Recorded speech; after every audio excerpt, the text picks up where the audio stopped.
बिस्मिल्लाहिर्रहमानिर्रहीम। शहीद या तो फाइल के मायने में है यानी हाजिर होने वाला, चूंकि शहीद मौत से पहले ही अपने मुकाम पर हाजिर हो जाता है यानी उसे देख लेता है, इसीलिए उसे शहीद कहते हैं। या ये मफऊल के मायना में है यानी जिस पर हाजिर हुआ जाए, चूंकि फरिश्ते शहीद के पास हाजिर होकर उसे खुशखबरी सुनाते हैं, इसीलिए उसे शहीद कहते हैं।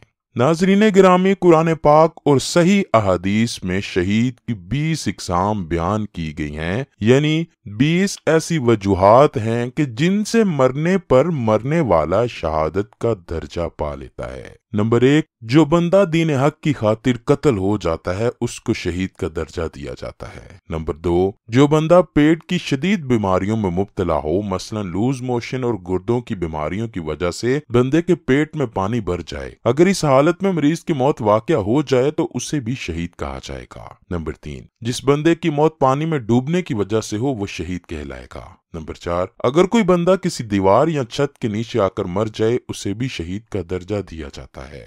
नंबर 5, जो बंदा ताउन की बीमारी में मुब्तला हो और अगर उसकी मौत उस बीमारी में ही वाक़या हो तो उसे भी शहीद का दर्जा मिलता है। नंबर 6, जो बंदा नमूनिया का मरीज हो और उस बीमारी की वजह से उसकी मौत हो जाए वो शहीद कहलाएगा। नंबर 7, अगर किसी बंदे की मौत जलने की वजह से हो तो उसे शहीद कहा जाएगा। नंबर 8, अगर किसी औरत को हमल हो और उस हालत में वो मर जाए तो वो शहीद कहलाएगी। नंबर 9, अगर गैर शादीशुदा औरत मर जाए तो वो भी शहीद कहलाएगी। नंबर 10, जो औरत हामला होने के बाद बच्चे को जन्म देने से पहले पहले मर जाती है वो शहीद कहलाएगी। नंबर 11, जो औरत बच्चे को जन्म देने के बाद हालत नफास में उसकी मौत हो जाए उसे भी शहीद का दर्जा दिया जाता है। नंबर 12, अगर कोई बंदा टीबी के मर्ज से फौत हो तो उसे भी शहीद कहा जाएगा। नंबर 13, अगर कोई बंदा किसी सफर पर जाता है और दौरान सफर उसकी मौत हो जाए तो उसे शहीद का दर्जा मिलेगा। नंबर 14, अगर बंदा जहाज का सफर कर रहा है और वो जहाज से गिरकर मर जाता है तो उसे भी शहीद कहा जाएगा।